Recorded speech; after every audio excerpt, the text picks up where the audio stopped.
আমাদের প্রাক্তন আমাদের এই পূর্ব আসনের যিনি এমপি ছিলেন শ্রী রেবতী ত্রিপুরা, উনি ওনার বক্তব্য এখানে রাখছিলেন। আমি অনেকটা বোঝার চেষ্টা করলাম উনি কি কি বিষয়ে কথা বলছেন, বাকিটা আমি জেনে নিয়েছি। এখানে উপস্থিত আছেন আমাদের ভারতীয় জনতা পার্টির ত্রিপুরা প্রদেশের যিনি সম্মানিত জেনারেল সেক্রেটারি এবং আমাদের যুব আইকন বলা যেতে পারে শ্রী বিপিন দেববর্মা মহোদয়। উনি ওনার বক্তব্য আমি শুনতে পারিনি, কিন্তু আমি জেনেছি কি কি বক্তব্য উনি রেখেছেন।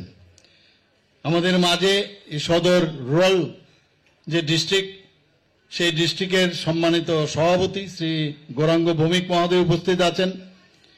উপস্থিত এখানে স্বাগত ভাষণ যিনি রেখেছেন, যার সভাপতিত্বে আজকের এই সভা, সম্মানিত মন্ডল প্রেসিডেন্ট শ্রী অভিজিৎ দেববর্মা মহোদয়, এবং আমরা 2023-এর যিনি বিজিত প্রার্থী এই মান্দাই কনস্টিটিউয়েন্সির শ্রী তরিত দেববর্মা মহোদয়, এখানে উপস্থিত শ্রী রঞ্জিত দেববর্মা মহোদয়, প্রেসিডেন্ট ডিস্ট্রিক্ট জনজাতি মোর্চার, Shri Bikash Debbarma vice chairman Mandai RD ব্লকের, এবং আমার সামনে ভারতীয় জনতা পার্টির বিভিন্ন স্তরের যারা নেতৃত্বরা এবং কার্যকর্তারা উপস্থিত আছেন, এবং আমার প্রিয় সাংবাদিকরা, সবাইকে আমি হার্দিক অভিনন্দন ও শুভেচ্ছা জানাচ্ছি। এখানে বিস্তারিত আলোচনা হয়েছে, আমার পূর্ববর্তী বক্তারা এখানে বিস্তারিত আলোচনা আমাদের সামনে রেখেছেন। বন্ধুগণ, আমি জানি না কেন আমার কাছে সবসময় মনে হয় জনজাতিদের মতো সাহসী বোধহয় আর কেউ হতে পারে না। এতটুকু আমার সবসময় আমার একটা ফিলিংস, এটা আমার অন্তর থেকে আমি বলছি, জনজাতিরা অনেক বেশি সাহসী। কিন্তু এই যে সাহসের অর্থ এই না যে কাউকে গিয়ে মাথায় ডান্ডা মারি। সাহসের অর্থ হচ্ছে যে কোনো বিষয়ে তার পারদর্শিতা, সাহসের সাথে তা বলা, এবং একটা লিডারশিপের যে ব্যবস্থা থাকা দরকার, সেটা আমি জনজাতিদের মধ্যে আমি দেখি। প্রায়শ আমি দেখি যখনই কোনো কেউ বক্তব্য রাখে, কোনো কাজের মধ্যে হোক বা কোনো সমাজ সংস্কারের বিষয়ে হোক, গান বাজনায় হোক, সংস্কৃতির বিষয়ে তারা সর্বক্ষেত্রে, খেলাধুলাই হোক, আমি দেখি ওদের মধ্যে কিন্তু অন্যান্য যারা জাতি গোষ্ঠী আছে তাদের থেকে একটু আলাদা। জনজাতিদের তো ভয় পাওয়ার কি, আমি এক এক সময় অবাক হই। আপনারা তো এক একজন 100 লোকের আপনারা সমান। এই যে ভয়ের এক রাজনীতি আজকে 40-45 বছর ধরে আমরা দেখে এসেছি এখানে, এর থেকে আমাদের মুক্তি আমাদের দিতে হবে, এবং সেই দিশায় ভারতীয় জনতা পার্টি কাজ করছে। আমি বারবার যে কথাটা বোঝানোর চেষ্টা করছি, যে আপনারা অন্যান্য যারা পার্টি এখন ত্রিপুরাতে করছে, তারা কেন এক তো অনুকরণও করছে, অনুসরণ করাটা অসুবিধা নেই, কিন্তু অনুকরণ কেন করবেন? যেভাবে ওনারা দাঙ্গা বা খুন, কাউকে মাথা ফাটিয়ে দেওয়া, দা দিয়ে কূপ দেওয়া, অগ্নিসংযোগ করা, এই চিত্র তো আমরা দেখে এসেছি বহুবার। এখনো সেটা কি আমরা চলবে? তো সেটাকে বন্ধ করার জন্য আমাদের একমাত্র যেখানে যেখানে কমিউনিস্টরা রাজত্ব করেছে, এই চিত্রটা কিন্তু আমরা দেখতে পাই ত্রিপুরাতে, ওয়েস্ট বেঙ্গলে এবং কেরালাতে। আর কোথাও নেই এইরকম অবস্থা। তো সেই জায়গায় আজকে আমাদের যশস্বী প্রধানমন্ত্রী নরেন্দ্র মোদীজি যখন 2014-তে উনি প্রধানমন্ত্রীর দায়িত্বে উনি আসীন হন, তারপর থেকে আমরা দেখছি সারা ভারতবর্ষের যে রাজনীতির যে পরিভাষা সেটা পাল্টে গেছে। আগে আমরাও দেখতাম যে ভারতবর্ষের যে অবস্থা একটা ভঙ্গুর অবস্থায় ছিল, 2014-র আগে কি অবস্থাটা ছিল, এই ভারত টিকবে কি টিকবে না, এরকম একটা অবস্থা ছিল। সেই জায়গায় আজকে উনি যেভাবে এটাকে সামলিয়েছেন ভারতবর্ষকে, শুধু সামলাননি, আজকে ভারতবর্ষকে একটা সত্যিকারের অর্থে একটা শক্তিশালী দেশ হিসাবে প্রতিষ্ঠিত করেছেন। আমরাও ওনাকে অনুসরণ করে আমরা ত্রিপুরাতে আমরা চাই এই ধরনের একটা বাতাবরণ তৈরি হোক। কিন্তু আপনারা সর্বভারতীয় স্তরেও দেখছেন কিভাবে ওনার যে কাজগুলো, সেখানে যদি আজকে সার্জিক্যাল স্ট্রাইকিং হোক, এয়ার স্ট্রাইকিং হোক বা অপারেশন সিন্দুরই হোক, সেখানে যেভাবে উনাকে এবং উনার দেশকে বাঁচানোর লক্ষ্যে, দেশকে শক্তিশালী করার ক্ষেত্রে যখনই কোনো কাজ করেন তখন বিরোধীরা উনাকে নিশানা করে এবং আমাদের যে রাষ্ট্রবাদী চিন্তা ভাবনার যে কথাগুলোর বিরুদ্ধে তারা কথা বলার চেষ্টা করেন।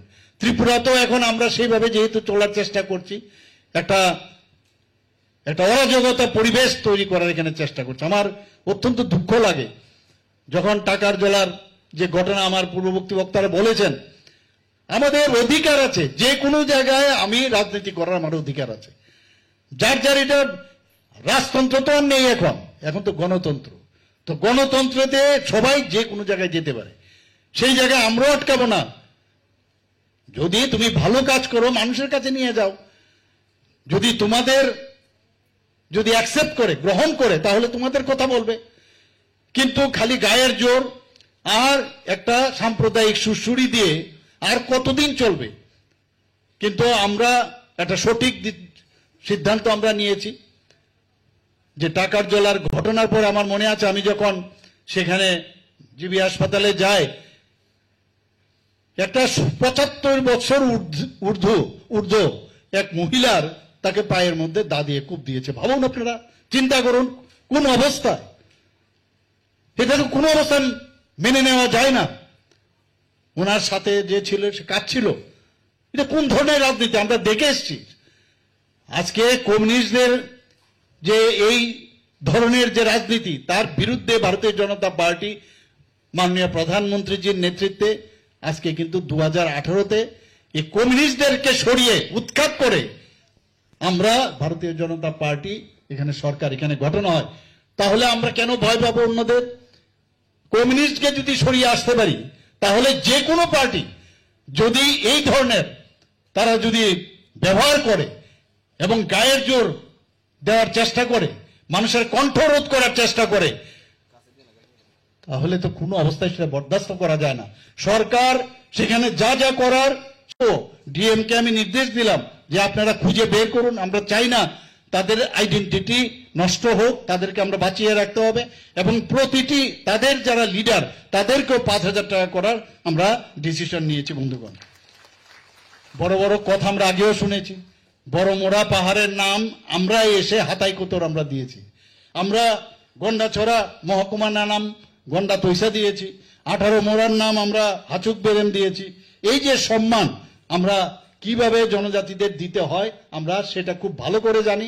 এবং এই যে মেলবন্ধন, যেটা জাতি জনজাতি সেপারেট করে ডিভাইড করে রাজনীতি কোনোদিন সম্ভব হবে না। কেউ শান্তিতে থাকতে পারবে না। অনুপ্রবেশের বিষয়ে অলরেডি কথা বলেছে, আমি বিধানসভার মধ্যে তার উপযুক্ত আমি জবাব দিয়েছি। কিন্তু আননেসেসারি বাইরে এসে একটা মানুষের মধ্যে বিভ্রান্তি সৃষ্টি করার জন্য এই কাজ করে এই কাজগুলো করছেন। বিধানসভার মধ্যে ওদের রা শব্দটাও নেই, উত্তরই ছিল না। প্রতিটি ডিমান্ড যা যা ওনারা এখানে বলেছেন তার প্রতিটি প্রশ্নের উত্তর আমি সেখানে দিয়েছি। বন্ধুগণ, আমরা সবাই জানেন যে আমাদের যে সেন্ট্রালের অনেকগুলো স্কিম থাকে, আমাদের স্টেটের জনজাতিদের উন্নয়নের জন্য অনেকগুলো স্কিম থাকে। এই স্কিমগুলো রূপায়ণের ক্ষেত্রে আমরা সাব ডিভিশনাল লেভেলে, ডিস্ট্রিক্ট লেভেলে আমরা টিসিএ সমকক্ষ অফিসার, আমি কিছুদিন আগে আমাদের ক্যাবিনেটের ডিসিশন নিয়ে আমি সেখানে পর্যন্ত সেটা দিলাম। শুধু তাদের কাজে ওপে যতগুলো স্কিম আছে সেগুলো ওনারা দেখা।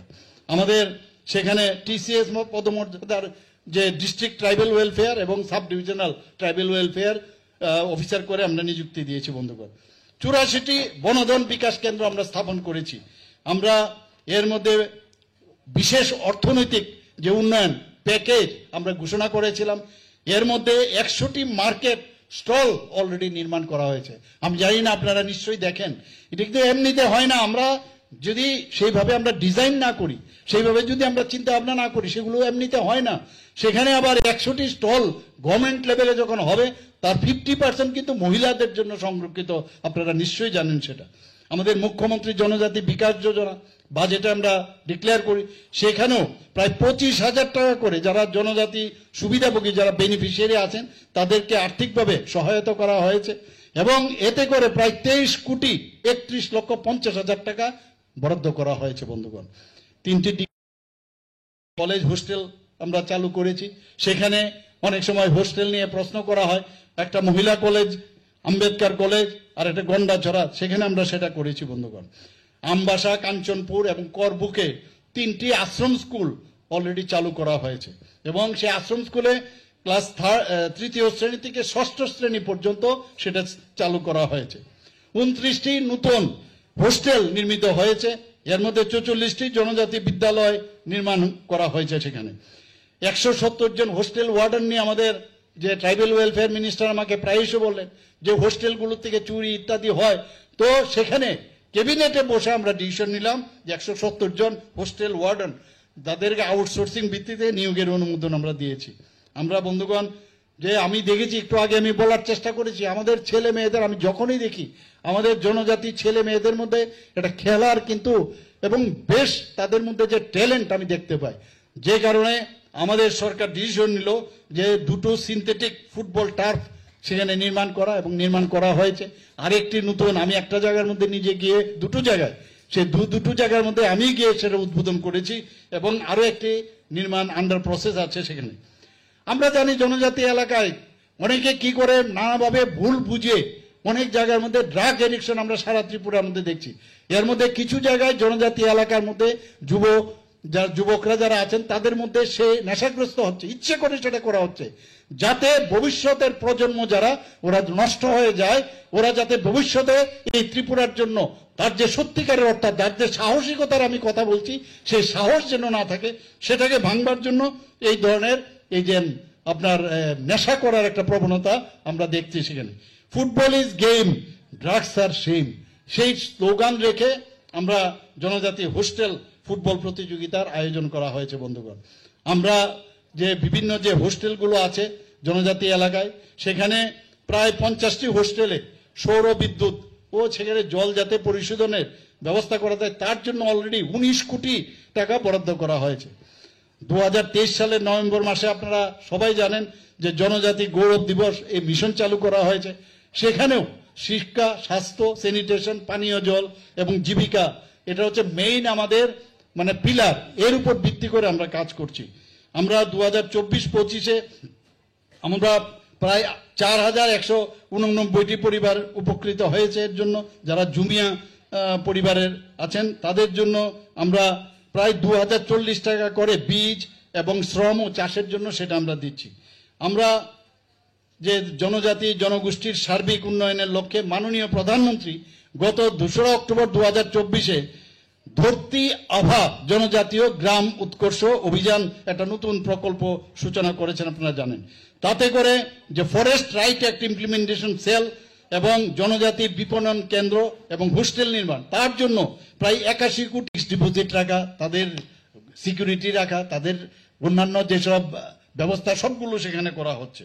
আপনারা সবাই জানেন যে ব্রু রিয়াং যে 23 বছরের সমস্যা সেটা ছিল, এর আগে তো সরকার ছিল, এই যে ভুল বুঝানোর যে ব্যবস্থাটা করছে, আপনারা বুঝতে হবে যে আমাদের সরকার আসার পর 23 বছর পর এই ব্রু রিয়াং শরণার্থীদের তাদের 12টি জায়গায়, আমি যখন মুখ্যমন্ত্রী হই দেখলাম এখানে অনেকগুলো জায়গার মধ্যে ঢিলাঢালা ছিল, শেষ পর্যন্ত কয়েকবার সেটাকে অ্যাড্রেস করে মিটিং করে ওনাদের সাথেও কথা বলেছি, দিল্লিতেও গেছি, সেখানে গিয়ে আজকে 12 জায়গার মধ্যে তাদের আমরা সেটেল করেছি।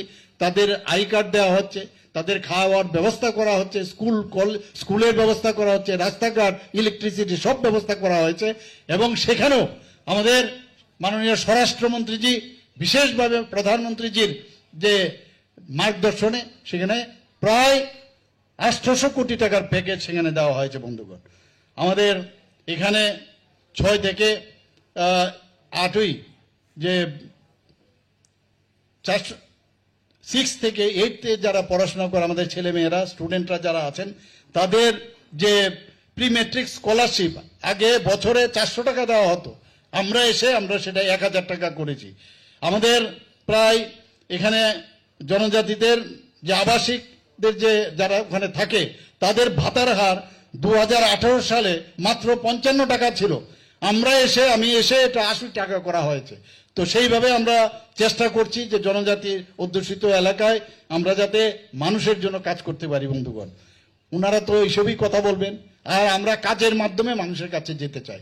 আমি আবার আপনাদের অভয় দিচ্ছি, কোনো ভয় নেই।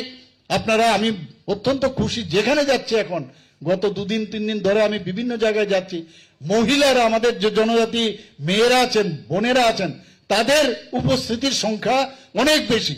আমি দেখছি যে তারা কিন্তু বুঝতে পারছে। আমি জনজাতি মা ও বোনেদের আমি বলবো, আপনারা একটু শক্তি আরো বেশি, আপনারা এমনি শক্তিশালী, আপনারা এই ভারতীয় জনতা পার্টিকে আরো শক্তিশালী করার জন্য আপনারা মানুষকেও বুঝান, নিজের ফ্যামিলিকেও বুঝান, তাহলে ভারতীয় জনতা পার্টি আরো শক্তিশালী হবে। আমরা দেখেছি এর আগে অনেক সরকার ছিল, আগে মহারাজাদের কোনো রকম কিন্তু সেরকম সম্মান দেয়নি। আমরা এসে মহারাজাদের কিভাবে সম্মান দিতে হয় আমরা দেখেছি। যে ভালো কাজ করছে, যারা ভালো কাজ করে এসছে, মানুষের জন্য কাজ করেছে, কেন সম্মান আমরা দেব না? আজকে প্রধানমন্ত্রীজি নিজে এসে মহারাজা বীর বিক্রম কিশোর মাণিক্য বাহাদুরের নামে আজকে এয়ারপোর্ট, সেটা উনার নামে নামাঙ্কিত করেছে। শুধু তাই নয়, ওখানে একটা মূর্তি সেখানে স্থাপন করা হয়েছে। আমাদের এই মহারাজা বীর বিক্রম কিশোরের যে 19শে আগস্ট ওনার জন্মদিন, আমাদের সরকার আসার পর ছুটি ঘোষণা করা হয়েছে। আজকে এয়ারপোর্ট থেকে যদি আপনি আসুন, আমি যখন মুখ্যমন্ত্রী হই, আপনারা সবাই জানেন আমাদের যে সারা পৃথিবীর, সারা ভারতবর্ষের যিনি বিশিষ্ট সুরকার ছিলেন, গায়ক ছিলেন, আমরা মহারাজার ফ্যামিলির SD বর্মনের মর্মর মূর্তি আমরা এখানে প্রতিষ্ঠিত করেছি লেম্বুছড়াতে, আপনারা নিশ্চয়ই দেখেছেন। আগরতলার যে মেইন যে কামানচুমনির পাশে একটা আইল্যান্ড, আমার বাড়ির ঠিক সামনেই, আমরা ছোটবেলায় দেখেছি এই আইল্যান্ড 0 মাইল ফলক ছিল, সেখানে ওইটাকে উঠিয়েছি। সেখান থেকে উঠিয়ে মহারাজা বীর বিক্রম, আমার পূর্ববর্তী বক্তা বলেছেন, মহারাজা বীর বিক্রম ছিলেন আধুনিক ত্রিপুরার রূপকার। তো ওনাকে সম্মান দেওয়ার জন্য সেখানেও মহারাজার মূর্তি আমরা প্রতিষ্ঠিত করেছি। বন্ধুগণ, আমরা যে 12টি ব্লককে এসপিরেশনাল ব্লক হিসাবে আমরা ঘোষণা দিয়েছি। গড়িয়া পূজার ছুটি আগে একদিন ছিল, আমরা এসে 2 দিনের ঘোষণা আমরা করেছি, যাতে আরো বেশি করে গড়িয়া পূজার যে ছুটি, এই সবাই জনজাতিরা যাতে তাদের ভালোভাবে পালন করতে পারে। সংগ্রামা যে তাদের পূজা হয়, সেখানে আমি গিয়েছিলাম। সেখানে ওনারা বারবার আমাদের কাছে বলছিলেন যে সংগ্রামার একটা পুজোর ছুটির আপনার ঘোষণা করুন। ক্যাবিনেটে আমি এসে সাথে সাথে আমি কথা বললাম, এবং সংগ্রামার যে পুজো সেটাকে মাথায় রেখে একদিনের রেস্ট্রিক্টেড হলিডে আমি কিন্তু ঘোষণা করেছি। আপনারা সবাই জানেন যে আমাদের এখানে একলব্য মডেল রেসিডেন্সিয়াল স্কুল, এতগুলো মডেল, ভাবা যায় কোনোদিন যে ত্রিপুরাতে জনজাতির অধ্যুষিত এলাকায় ছেলে মেয়েদের তাদের পড়াশোনার কথা চিন্তা মাননীয় প্রধানমন্ত্রীজি করছেন। সেখানে আজকে আমরা যদি দেখি, প্রায় 21টার মতো আমাদের EMRS সেখানে অলরেডি অনুমোদন দিয়েছে, 12টা অলরেডি শুরু হয়েছে, 6টা এই মার্চ এপ্রিলে 26-এ কমপ্লিট হবে, বাকিগুলো পরবর্তী সময়ে কমপ্লিট হবে। আমি এবার দিল্লিতে গিয়েছি, আমি বললাম যে ক্রাইটেরিয়া ফিক্স করা হয়েছে যে জনজাতি যদি ওই এলাকার মধ্যে তাদের এটা যদি এই সংখ্যা যদি থাকে, এবং এই সংখ্যার 50% যদি দেখা যায় পপুলেশনের জনজাতি, তাহলে সেখানে EMRS দেওয়া যাবে। আমি সেই ক্রাইটেরিয়া নিয়ে কয়েকটা জায়গায় রিল্যাক্সেশন করার জন্য আরো 15টা যাতে EMRS আরো এই ধরনের স্কুল যাতে করা হয়, তার জন্য আমি ডিমান্ড এবার দিল্লিতে গিয়ে আমি সেটা করে এসেছি। আমাদের এখানে আজকে যে 2019 থেকে আমরা সম্মান কিভাবে দেই, আমরা কাজের মাধ্যমে প্রমাণ করতে চাই। 2019 থেকে আমরা এসেছি 2018, 2019 থেকে 2024 পর্যন্ত কোনোদিন যেটা করা হয়নি। পর পর পর পর আমাদের বিশিষ্ট জনজাতি যারা লিজেন্ড ব্যক্তি আছে, তাদেরকে মাননীয় প্রধানমন্ত্রীজি কি দিয়েছেন, পদ্মশ্রী উপাধি ভূষিত করেছে। বন্ধুগণ, আমাদের এখানে যারা রাজ্যের জনজাতি সম্প্রদায়ের যারা সমাজপতিরা আছেন, আপনারা সবাই জানেন, তাদেরকে আমাদের সরকার আসার পর 2000 টাকা করে তাদের সাম্মানিক দিত। কিছুদিন আগে আমি যখন এই আমাদের ক্যাবিনেটে আমি বসলাম, এবং সেখানে আমি প্রেস করলাম যে কেন 2000 টাকা, সেটা কেন 5000 টাকা করা হবে না, এবং সেখানে আমরা সেই অনুমোদন নেই। 5000 টাকায় দেখা গেছে যে 2000 টাকা যখন দেওয়া হতো, তো এর মধ্যে অনেক জনজাতি সমাজপতি তারা অনেকে অলরেডি পেনশন পাচ্ছেন বা কেউ অলরেডি সরকারি কর্মচারী, তাদের জন্য একটা ক্যাপিং ছিল যে তারা কিন্তু পাবে না। আমি সেই আমাদের ক্যাবিনেটের সাথে ডিসিশন নিয়ে সেটা উঠিয়ে দিলাম। দেওয়ার পরেও আমরা দেখছি 13-14 জন, আজকে 19টি জনজাতি গোষ্ঠী যদি হয় তার মধ্যে মাত্র 13 জনের মতো পাবে, 14 জন পাবে। আমি বললাম তাহলে 19টি জনজাতি গোষ্ঠী কেন পাবে না? তো আমি বললাম যে নিশ্চয়ই ওদের এই সিস্টেম যদি নাও থাকে, ওদের যে সমাজের তো কেউ হেড থাকবে, যিনি হেড আছে বা প্রধান আছে তাকে আমরা 5,000 টাকা করে দেব। শুধু তাই নয়, আমরা আরো যারা সাব ট্রাইবস আছে, আমি জিজ্ঞেস করলাম কতগুলো জনজাতি গোষ্ঠী এই ত্রিপুরাতে আছে, তখন আমাকে চিফ সেক্রেটারি সেখানে বললেন যে প্রায় আমাদের 40+ আরো জনজাতি গোষ্ঠী আমাদের ত্রিপুরাতে আছে। আমি জানি না এখানে জনজাতি গোষ্ঠী আমার ভাই ও বোনেরা এখানে আছেন, আপনারা এতটুকু আছে আপনারা জানেন কিনা আমি জানি না, কিন্তু আমি বললাম যে তাদেরকেও ডিএমকে আমি নির্দেশ দিলাম যে আপনারা খুঁজে বের করুন। আমরা চাই না তাদের আইডেন্টিটি নষ্ট হোক, তাদেরকে আমরা বাঁচিয়ে রাখতে হবে এবং প্রতিটি